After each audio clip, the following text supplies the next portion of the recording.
You and I with Rashmi Shetty is a simple attempt of bringing in stories of people you and I can draw inspiration from. Ordinary folks, extraordinary lives.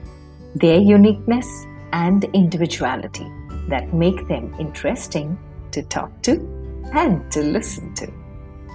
A reaffirmation of the fact, open your eyes wider, the world is far more beautiful when we acknowledge the presence of both you and I.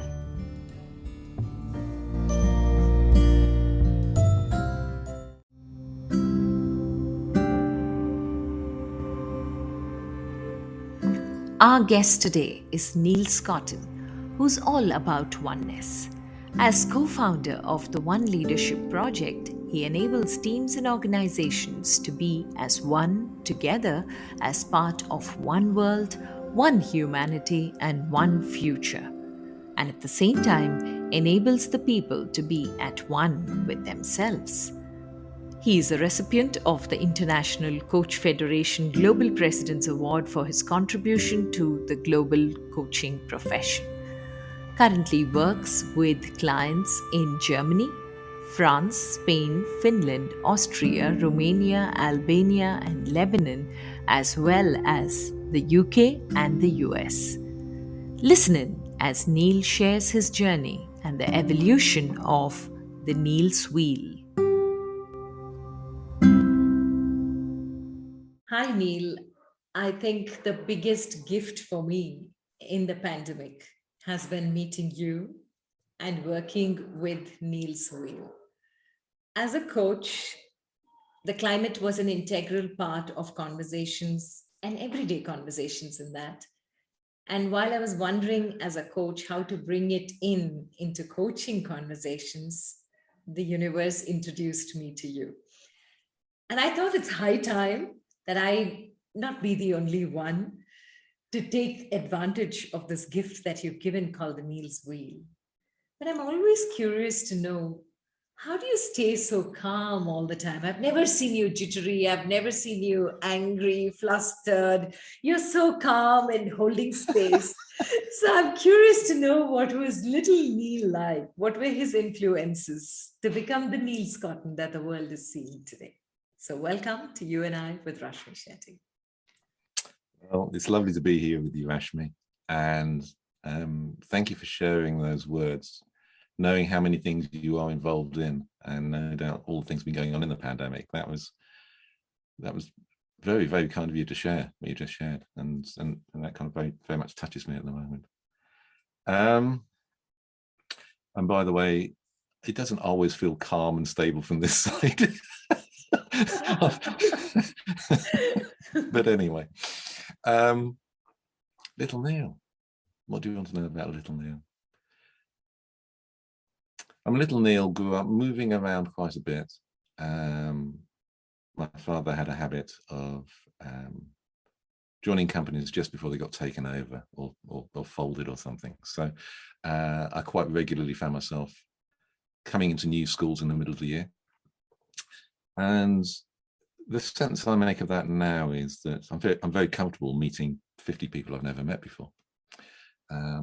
Perhaps makes me a little quiet in terms of observing what's going on, what's the chemistry in the room at the moment, what's feeling my way into it, I suppose, and being very respectful of people's relationships with each other within that, because I wouldn't want to break up anyone's friendship or anything else, as a young child coming into it. And I remember doing some self-development work, and some words fell from my lips, which I didn't really think about it, before. Well, I didn't think about it at all beforehand, but when they came out, I thought, well, there's truth in that. I often feel like the outsider on the inside, so I'm often welcome into things, but like I'll be part of a class, there was always a part of me that says, yeah, but I'm still the new kid here, So this is a book I bought as a child. We were about to move, and Mum said, get yourself a present, basically. We went to the bookshop, buy yourself a book you're going to like. And how old were you when you got this book? Well, I was going to say, can you see the print date there? 1972. 72. Oh, yeah. I was very, very young at the time. And I remember my mother looking at me and saying, really? Do you want that? And it's like, yeah, actually, I do. Yeah. But I don't know why. But, way back then, this subject was talking to me. There was a sense of a deep connection with the world around, the amazingness of this world around. But also that, you know, even at one of the time of that 72, so I would have been 8 years old, 7 or 8 years old. So where that came from, I don't know. But there's often been this sort of deep connection with land that, you know, when I'm walking along the path, it often feels like there's the echo of all the other people who've walked along the path before. You know, that everyone's left a little bit of their presence somehow there. And so it's a great joy to come be able to walk some of the places in England which feet have trodden for thousands of years, and to experience that, and you know, and villages that have built up gently over time. And even as a young person, I kind of experienced that. I experienced a sort of timelessness within the moment, that within the now there's all the history here as well that has shaped the now, and there's all these other things that are going on within the now. And that wasn't coming from any sort of religious or spiritual background. My parents weren't religious people at all. So I've got no sense of where that or why that is, but it always has been. And I mean, a story I'm sharing more and more. I was probably around about 16 or so, sat on the North Downs, which were kind of relatively small sort of hills in the south of England. And they're formed of chalk. And just this sense of connection, this chalk was formed when it was at the bottom of the sea.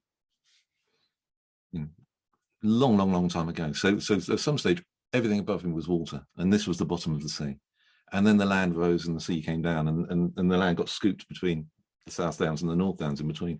And I'm looking out over this landscape now, and you know how the clay and the soil and everything moved with rivers and other things, kind of creating all this stuff. And in that moment, the trees looked like fireworks as they went from sort of green to amber to orange to the leaves falling, and again and again and again. And I was looking at field systems that have been built up over hundreds of years, and woodland that have been planted by people hundreds of years ago, way before me. And yet in this moment, there's a kestrel just hovering, you know, and there's a farmer working his field over there. And so all this sort of deep geological time, and then human history, and the now, and everything, you know, and feeling the wind on, and it's all now.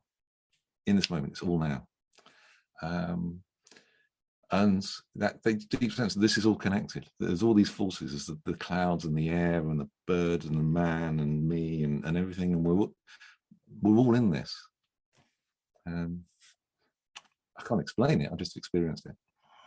It is so beautiful because the oneness that you're saying you experienced, and you're saying you saw this at 16, younger, when kids don't even talk about it, and they don't even think about it. And here you were, not even from a religious background or having any spiritual influence, but you could just see the oneness and feel the oneness. Now, when you reflect, Neil, is there any answer to the question, why was little Neil, like that? How could he see the oneness? How could he see the connect? How did he know that everyone is? Because today it's a fact, it is.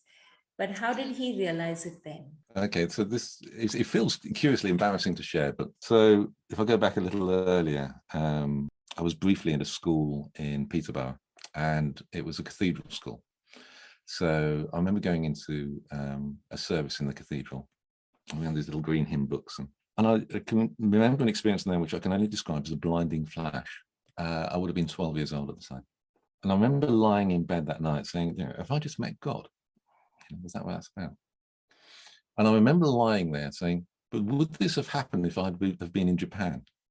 And thinking, well, it would have been a different experience because it would have been a different temple, a different God, but the same experience, but just in a different way.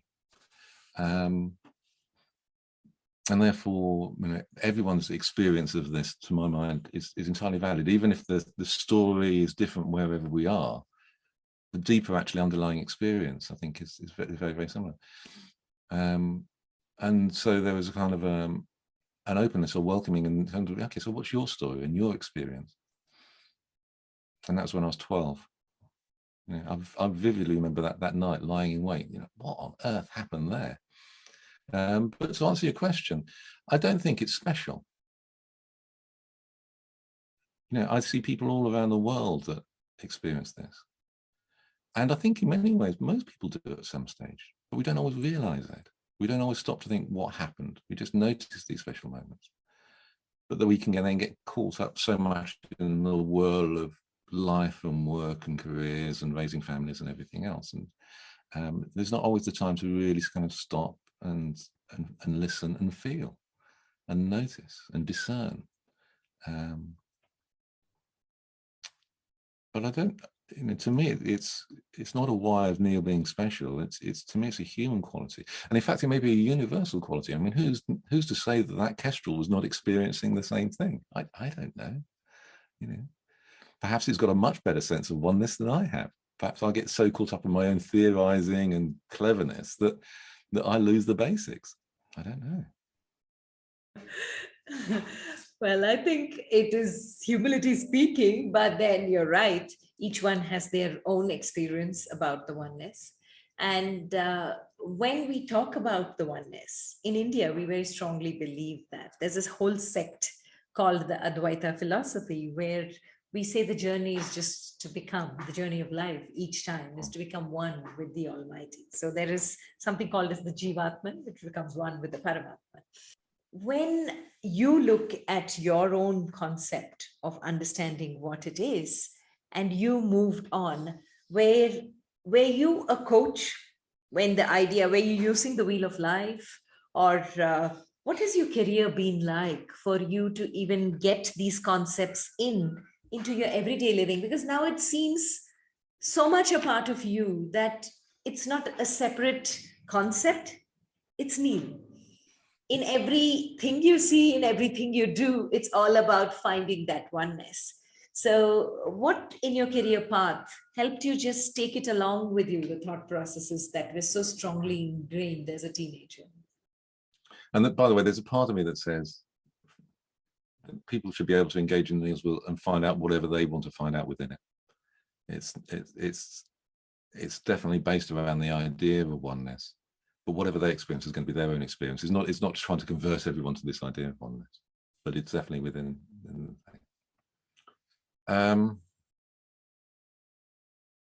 Okay, so some sort of highlights. I was sponsored by the Ford Motor Company as a student, and I remember going into that. At the time, I was worrying about peak oil and what had been. I'm working in automotive, and I really enjoyed the work. You know, as a young guy working in car plants, I mean, this is a really exciting sort of business. But there was this, you know, the idea of peak oil and what are we doing, and you know, what are we going to do for cars when the petrol runs out? And I remember raising this at the various places within the organisation. Everyone was saying, "It'll be fine. We'll work it out when we get there." I'm thinking, okay. And my final year thesis, when everyone else was choosing, you know, aircraft wing designs or whatever, was women in engineering, and I was curious as to why there were only, you know, such a small number of women in this engineering program of mine. And that was a fascinating journey. I had to fight really hard to get a professor to support the research that I was doing. And I didn't really know anything about statistical studies, so I thought I was just going to ask the 5 or so women on the program. And then somebody said, "Well, what about a control?" I thought, "What do you mean?" "Well, what about the women that didn't choose engineering?" "Oh, and what about different forms of engineering?" And all of a sudden, I had to speak to loads of people, and then, well, yeah, but you need to come to compare that against. And now you need to speak to the guys as well. And, oh, it's me, and suddenly there's a whole lot bigger. But that was really, really enlightening. And wonderful just to kind of see, you know, how other people were making decisions, what was shaping and crafting their lives, their careers. And at the time, it just felt like the right thing to do. I look back now and thinking, in 1986, you know, that was quite something, actually. But it wasn't because I was trying to make a point of anything. It was just, you know, well, hang on, this doesn't feel quite right. What's going on here? And so it just kind of has been sort of with me along the way. I left what could be described as corporate life. I was a director in an engineering trade body in 2004, and there's a whole story behind that. And I came into coaching, So for quite some time, I've been thinking about, what are we going to do about the environment? What are we going to do about this sort of social change and things that's so necessary at the moment? And, so many things. So, 1 minute, Neil, 1 minute. You were doing your studies on women in engineering. Now, where did the environment bit come in that part? Well, in that one, it wasn't. It was looking at women, and actually, it was looking at guys as well. I mean, I remember at the time, I remember looking at a table that said, these are male characteristics, these are female characteristics.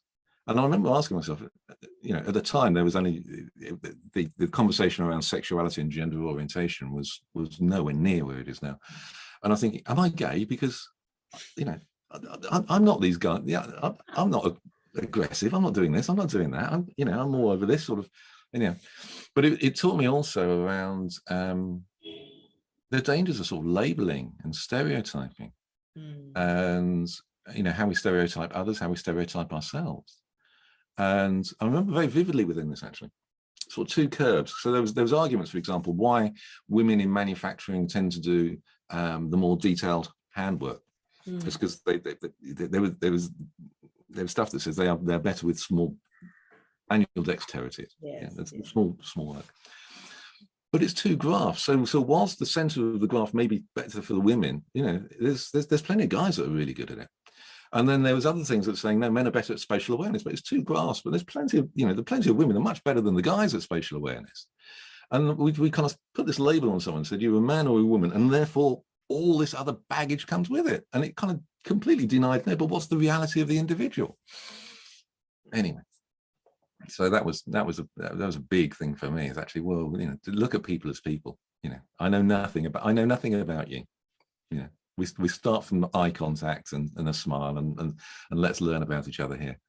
And anyway, in terms of the environment, I think the thing that comes up for me within this, Rashmi, is that it feels almost false to draw a line between, in some ways, that being about women and other things being about the environment. As Tracy McLean very neatly puts it now, moving from exploitation to nurture. Yeah. And for me, there's this kind of one sense of it is the danger of othering when we treat people as things, and someone is different from me. But as I start thinking that through in terms of what's happening in the world, I also realize there's othering that goes on with nature. It's exactly the same. Yeah. When we see a river as just a river, a source of water supply, a navigation thing, whatever it may be, when we see a field as just somewhere where we can grow crops or that may have coal underneath it or something, rather than being sacred and special in themselves. Yeah. When we just see people as how many people can do a certain job or get involved in the economy, rather than, yeah, but they're people. Yeah. So I suppose it comes back to this oneness. The oneness thing, it's different faces of exactly the same thing. Yeah. And it's just at different times, different things kind of turn out. One of the important things to kind of, that was in this experience though, was when I got into coaching, I realized the extraordinary way in which change can happen very, very quickly. And I was curious with when I was looking at social change and environmental action and things, it was very, very slow. And I was wondering, what's the difference? And one of the things that has often been curious to me is why so many movements, when we talk about change, we always put it in battle language. Yeah, it's a class war, it's a fight for, it's the battle for. Yeah, I'm an eco-warrior, and I completely get the need sometimes to stand up to resist at times, to be and to put a lot of things at risk. And I know that my freedoms have been literally won by many people, in some cases laying down their lives to make it happen. So I'm not saying that's wrong, but like the yin and the yang, it just struck me, but is it the only way? What coaching was showing us there was another way. Because when I thought about it, the argument, there was plenty of conflict going on for the people I was working with, but it was never between me, it was always within them. Well, part of me wants to do that, but part of me wants to do this. Part of me is familiar with doing this, but another part's just questioning it now. Yeah. And it struck me as to how much more powerful things can be when we just allow people to work it through themselves. And, you know, as I've been thinking this through more and more, trying to articulate what was a felt sense around the wheel, the phrase comes to me: no attack, so no defense. No theory, so no argument. Therefore, change is swift. Yeah. And so a lot of the wheel was looking to see, you know, how can this be useful in us finding a healthy future for all? But could we do this in a way which didn't require any argument, that didn't require any blame, that didn't require people trying to convince other people to believe things? But they came from a deeper place. And there's a lovely bit in, and he talks about teal organizations, and you might like a teal organization or not, it's a theory. But anyway, organizations routinely talk about their values and mission. Teal organizations talk about something even more fundamental, their basic assumptions about human nature. And I was realizing when I was looking at, you know, how change was happening, that there was a lot of casting people as bad people, as wrong, as, you know, oh, they're stupid, they're, you know, whatever it may be.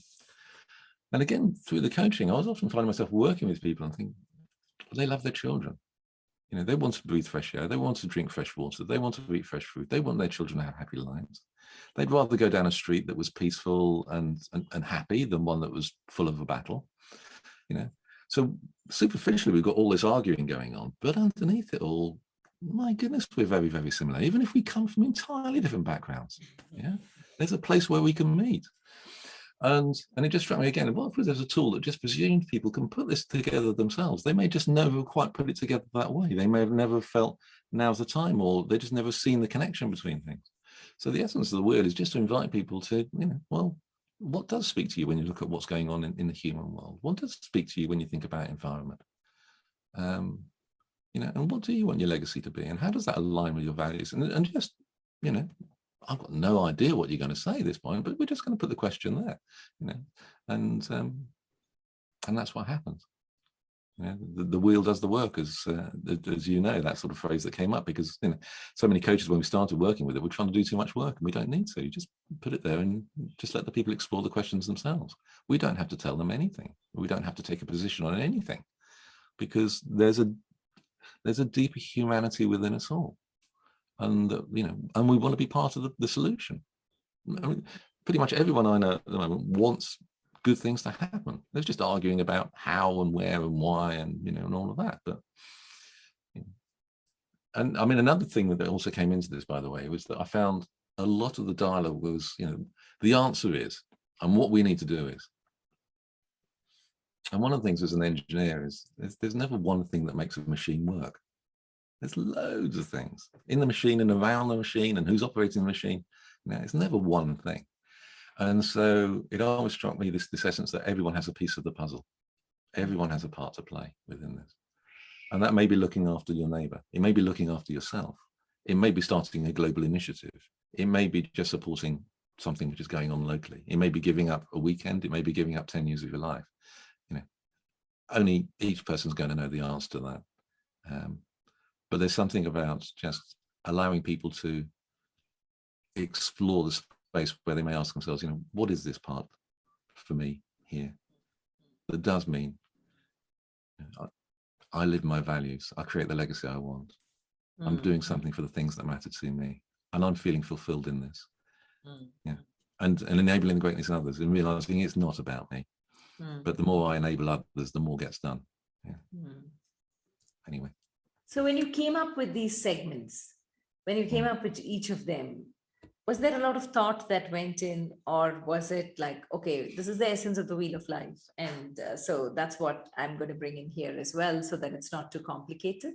Or did they just organically evolve? The contribution of the wheel of life was seeing how something could go on the table that put lots of things on the table without having to ask permission for everything. Yeah. Okay, so we didn't say, you know, let's talk about your career and your money and your health and it's just But the limitation of the wheel of life is it's very individualistic. It's all about my money, my career, my health. So there was also something that we'll build into here, and the Gregory Bateson idea that an individual, an organization, in fact a country, can't thrive on its own. It can only thrive when others around it are thriving. So it needed to move away. So the essence from the Wheel of Life just gave this idea that you can put a lot of things on the table in one go, but it had to look different. There was also at the time John Elkington's People, Profits and Planet. I'm learning more about John's own journey with that, but at the time it made perfect sense to me that these things are deeply interrelated. And I was looking at how people were taking this out into the world, and there just seemed to be the sense of people heard it and they got it, but people weren't doing anything about it. So this then took me back to the coaching side, is that, we're very familiar as coaches where people are saying, look, I know I want to do this, but I'm just not doing it. I know I committed to you last week or last month I was going to do this, but I know I'm still not doing it. There's a gap. And so it was bringing the coaching aspect into it. Okay, so what's the connection? How can this connect more deeply with you as a whole person here? One of the things that I was noticing as fumbling, exploring, whatever around this, was that one of the things that was interesting for many very powerful leaders was they did at some level care about their legacy. And when they thought about their legacy, it took them away from the immediate, quarterly results into a much bigger picture. Because another thing at the time was a lot of talk about short-termism. So how do we invite people to think longer term, and think about consequences, but without saying, oh, well, what's your legacy going to be? How are you going to be remembered? You've done NLP training. So the thing about legacy is also inviting you to see it from the perspective of others, from children 7 generations away, or from the perspective of maybe family or friends or other people within your profession, but not just about what you think you want, but how will others see your work? And in exploring legacy, also one of the things that came out of that is you can't not create a legacy. Our actions and our inactions, the words we share and the words we don't say, all these things have an effect on the world and the people around us, sort of thing. So it's just about enabling to be conscious. It's going to happen anyway, so why don't you think about it? Here's an opportunity. And so it goes around the wheel. Just how can it connect more deeply? How can it connect with our thinking, but also with our feelings? How can it connect with now and the past and the future? How can it connect with me and deep into my soul, I suppose, in a way, but also out into the world? And then how can it be done in a way that's really, really simple, that doesn't require explanation, that doesn't require theory, that doesn't require signing up to a particular politic or religion or anything else, because it's simply going on what it is to be human. And it didn't happen easily. Personally, I find some of the most fertile time is the space between sleep and awake, where there is anything is possible in the dream world, but there's still some other reality coming in there, and it's just a very fluid time. It's not, and it's a very, very creative way of my thinking. My mind can work very, very swiftly in many ways in that sort of space. So there's many sort of somewhere between, in the early hours of the morning sort of thing, there's a dawn sort of stuff, thinking this, what could this be and what can this be? But when we then brought it out, we brought it to, I'm trying to get the years right, January 2020, 10 years after it was first created. We brought it to an association for coaching events in London and just invited people to have a look at it and what do they think about it? And would they be interested in testing it? And there's a very, very clear response there. Yes, but can we have a blank segment? So what was interesting, I hadn't thought about that. And there are many, many people for whom the blank segment is their favorite segment, because that allows them to find whatever else completes for them in whatever sort of way. So, in that sense, that came in outside of my thinking and awareness. That was only when it was inviting other people's experiences into it.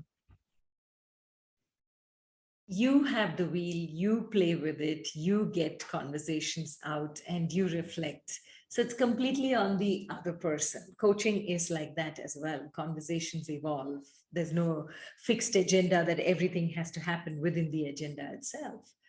But when you came up with something like a wheel, which if you see now, once you understand, the segments are very clear and simple. But for people who are used to a complicated wheel of life, when you put this wheel out, was it easy for people to buy the idea, to look at it and say, this simple? Oh, is it possible?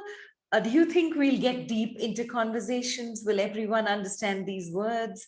Did you hear anything like that, Neil, which kind of took you one step back and say, do I need to rework? Do I need to rethink? Will this work? Are they right? You know, they have, everyone who puts out something different has an imposter syndrome. So did did that syndrome hit you anytime? There is always the question of, yeah, it works for me, but will it work for you? But hopefully there was a lot of thinking about others in mind. And we first tested it in 2010, and it got a really, really good response. But the times were very different then. We were recovering from the economic, the banks crashing in 2008. Times are very, very different. And it was all going really, really well until there was somebody in the city who I shared it with. And they were looking at it and they're thinking, well, this is really, really good, but there's something missing. And I'm thinking, well, it's a trial, so please tell me, what is missing. This is exactly what we're here to hear. And I realized I'm getting more and more anxious. And then I began to realize that this was deeply troubling to them, because they deemed themselves to be successful, but they were looking around here and they were finding very few things that they could really say, I'm shining. And that made all sorts of questions start popping into their head, I suppose, in a way. So I was very aware of, I was concerned that was this going to cause a lot of existential angst with people. And it's only because the times changed a lot. And I was sharing it. We had an event with Shetty, this association with coaching event coming up. And I shared this with Shetty. And I said, look, 10 years ago, I just know there's something here. And she said, you've got to share it. You just got to share it. And 10 years later, it just landed entirely differently.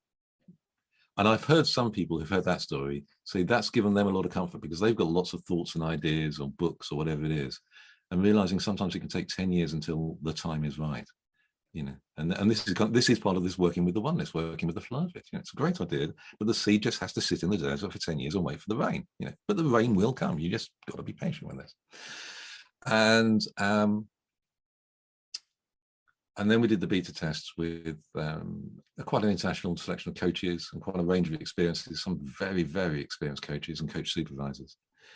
And the question for me, or two questions for me throughout the whole beta testing is it safe? Is it effective? And they were very, very clear. Yeah, it's safe. And then we're saying, well, can it only be used by our coaches? And they said, no, actually, it's fine. It's great. But there was still slight hesitancy, when putting it into a public space. But it's gone remarkably. And you've used it, so most people actually don't ask too many questions. They look at it and then they just engage, and they don't ask, why is that there or this there or whatever. It's just and they're into it, and off they go. I've often used that Buckminster Fuller quote, if you want people to change the way they think, don't tell them what to think, give them a tool, the use of which. And so people just kind of engage with this in their own way, and they change their thinking. But it's interesting also exploring the different metaphors that people use for it. And none of which are right, each tells a certain story. But one I kind of believe for is, I play guitar. And the guitar's a guitar. I can play classical, or I can play rock, or I can play funk, or I can play disco, or jazz, or ethnic, or whatever it may be. It's still the same guitar. What changes is the way I interact with it. And this is what I'm kind of finding with the wheel. The wheel's just the wheel. It's just a circle with 7 labels and 1 empty space. But make your own music. Pick it up and give it a play. And what does your music sound like? I think there's something also, perhaps this may be going a bit too deep, but a lot of the way I work, when I work with the wheel myself, is that I'm very much into sound and feeling. Does it sound right? Is it in harmony? Does it feel, that the pieces fit together? That side of things. And so there's an essence in terms of it felt right. I can't explain why it was right. It just felt right. Yeah. And I think there's sometimes, if you're familiar with writing songs, writing stories, poetry, there's a time when you just got to stop analysing and just say, does this just feel true? Has this just come from a true place? And I can analyse it over the next 10 years, but for now, is it just, that's all it is. Okay, I'm curious here. 2010, when you put it out, environment, it was more the financial crisis that was happening. So did environment find buyers? Were people answering or responding to it? Because in 2020, like you said, the wheel just came very different because environment became a part of an easy segue into conversations. Everyone saw what the environment can do and be if misused or played with wrongly. So it was easy for a conversation to meander and talk environment. But in 2010, was environment also still as easily accepted as in 2020 it is? I'm struggling to remember the exact detail. And the numbers were of the test back then were relatively small. So it probably wouldn't stand up to scientific scrutiny. But the felt sense was that individuals were far more caring and switched on in that sort of conversation compared to the way that they would talk or behave around the boardroom. And this was another one of the things that was interesting to me, doing the coaching side. In many senses, the person I'd meet in a one-to-one conversation wouldn't be the same as the person in the group board conversation. There was a way to behave. There were topics that were allowed. I think what's happening now is it's more okay, acceptable, essential that we say, actually, this is what I care about. Do you care about it too? I remember for about the last 10, 15 years, I've been carrying a book title in me. And I keep saying it, someone unfortunately is going to rush ahead and do it before I do this. Anyway, The Lonely Crowded Road. That it can feel, back down to the outside and the inside. I realize that I'm not alone in that. And a lot of people thinking, am I the only way? Am I the only one thinking this way? But is it actually safe to say, actually, are we doing this right? Shouldn't we be talking about this as well? I think we're at a stage now where there are so many things being questioned. There's so much instability that actually one positive out of it is it's allowed us to ask the unaskable questions. What is this organization really all about? But I'll go back. The people back in 2010 still love their kids. They still wanted fresh food, fresh air, So, they're still the same people, but it wasn't so easy to talk about it. And you're so right.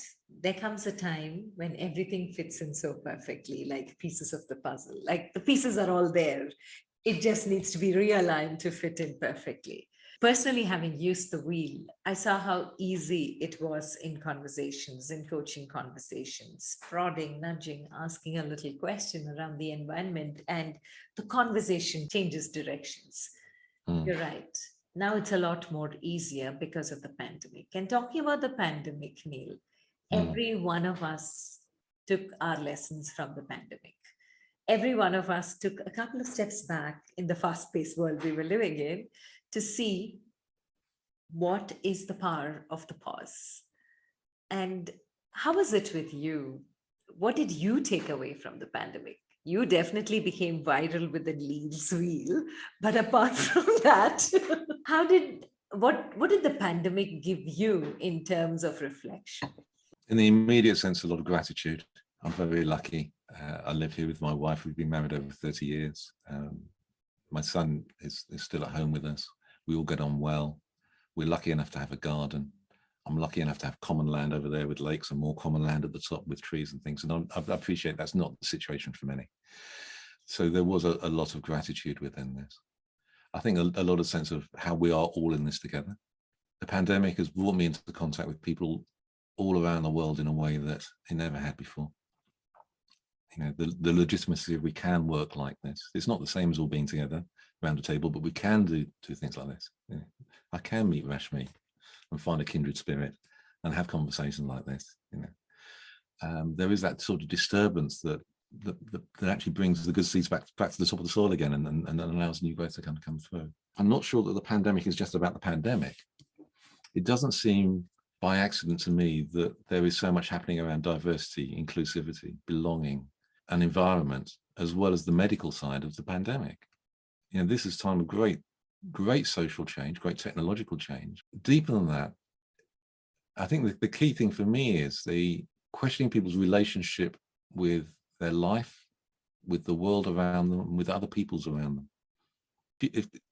If you're worried about your health and the health of your loved ones in the deep way that we are at the moment, a lot of the bright, shiny things which we used to think are important don't seem important anymore, or a lot less important. You know, I think we're coming back into what really matters. You know, at the moment, there's a shortage of drivers here in the UK, and there's, for one reason and another, a lot of the petrol stations are running out of petrol. And it changes people's relationship with petrol. This is not just, you know, something which I can buy, but this is something, a very precious commodity, you know, that is essential at the moment for us to get around until we electrify, whatever it may be. And is that changing so many things that we took for granted. It's also causing me to try and slow down very much in my days, because it's not just about how do I carry on being as productive as I was under different circumstances. It is like, you know, the world is changing, the life is changing. You know, what is my children's future? You know, what is my role within all this? I'm also aware, as I just sit here right now, there was, I remember reading an issue of Mao Zedong being asked, you know, how important was the French Revolution? To which he replied, it's too early to tell.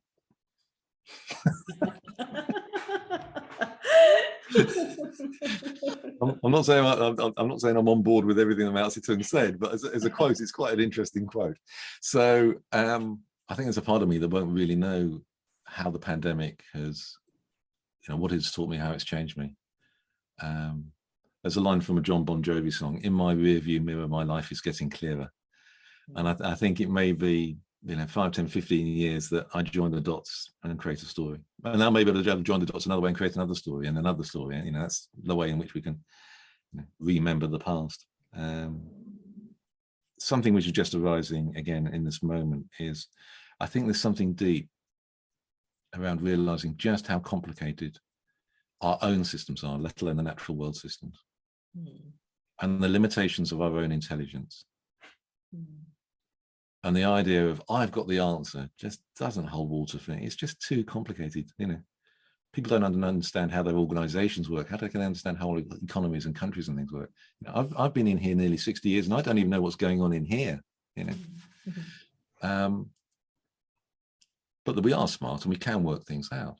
But I think there's something going on now about learning to touch into that deeper part of ourselves and express what it is that we're feeling. And these feelings can have their own intelligence and deep wisdom. They can also lead us astray, and it's not about one or the other, but it's about back to the oneness. You know, how can my heart and my soul and my head come into some sort of harmony here? And I kind of see that in other people's expressions of needing time in nature and all these other things. You know, they may be expressing it and experiencing it a different way, but it's still that sense of, you know, how can my head and my heart and soul all come back into some sort of harmony together, rather than just dash off with an idea. Yeah. I don't know if that answers your question. No, you did, because I was just thinking about connecting of the dots and the stories, that each of the stories may be different. But, you know, somewhere I feel that looking back on these 2 years of the pandemic, I think a common thread runs through most stories. And like you said, most of it is about gratitude. Most of it is being happy with the basics. It's more about what I need rather than what I want, and conversations shift. And that clarity, I think, has brought in more depth in relationships. You're right. And that's the beauty about the pandemic globally. That has been immaterial of which country, that has been a common thread which has connected most of our dots. Absolutely. And a word, as I listen to you, that really stands out there is common. Yeah. It's a common thread. It's a common humanity. Yes. It's a common need, a common cause, a common fear. It's, you know, this is where, you know, for all the differences, yeah, we have our commonness, our commons. Yes. and Yes. communing with each other and with the world. Yeah. True, very right. And the nice point now is to ask you, after this beautiful reflection, your own life lessons. If there are three life lessons, Neil, I'm sure there are many for you, but if there are three life lessons that you would like to leave us with, what would they be? I have 3 children, and handicap and disability and things is very much part of the story. We get on, thankfully, really, really well. And it's certainly taught me that I've got no real understanding what it's like to be you. I can't assume it. I've got to pay attention. I kind of sometimes think, how come, thankfully, our family life is so beautiful. And one of the things I've kind of realized was this essence of what I describe is look into their eyes and ask yourself, what's going on for this amazing human being? In terms of being a parent, before I pass judgment on what this child has done or how I'm feeling, look in their eyes and say, what's going on for this amazing human being? And I thought about writing a book on parenting around that. It's very egotistical. I haven't. But then I thought, actually, perhaps that's something also about the marriage. Again, we've had our challenges. I'm not going to deny any of that. But there's also a definite case of, just when I thought I'm just going to go off and do something, it's like, Neil, stop. Look my wife in the eyes. I say, what's going on for this amazing human being? And then also realize that actually it's not just about the family. This is about the person that's driving my bus, the person I'm walking beside on the street, the person that's sitting there, wanting money for a meal tonight. There is something about just look them in the eyes and say, what's going on for this amazing human being? It's not 3 lessons, but there's something in that, and just allowing ourselves the time and space to put aside all the mental noise and chatter and say, what's going on for this amazing human being?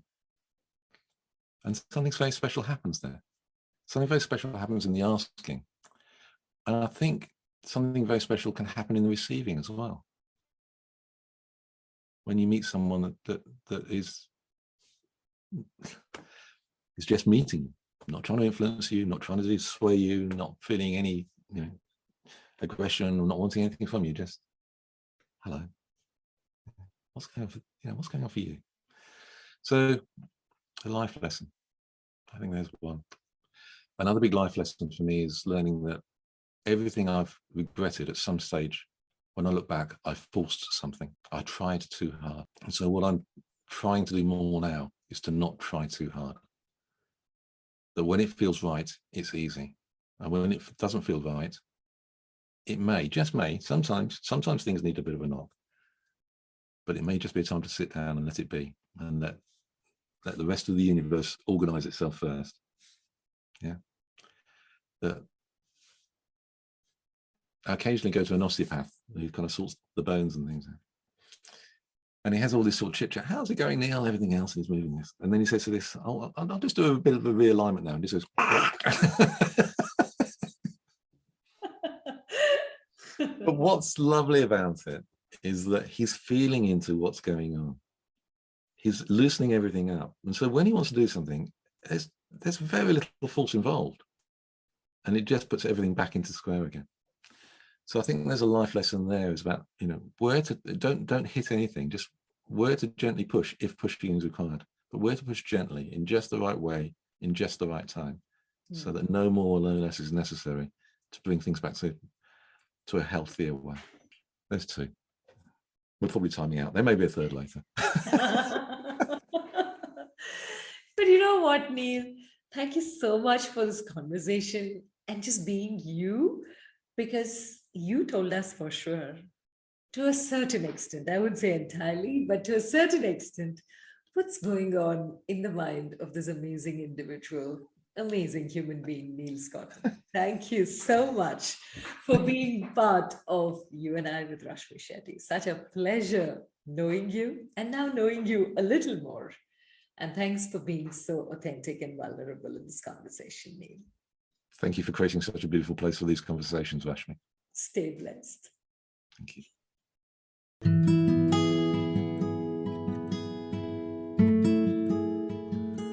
With that, we come to the end of this weekly quest of You and I with Rashmi Shetty. Do let us know if you know people who make the world beautiful. Write in to rashmi.thethirdeye@gmail.com. That is rashmi.thethirdeye@gmail.com. Come, let's explore this amazing world together, both you and I.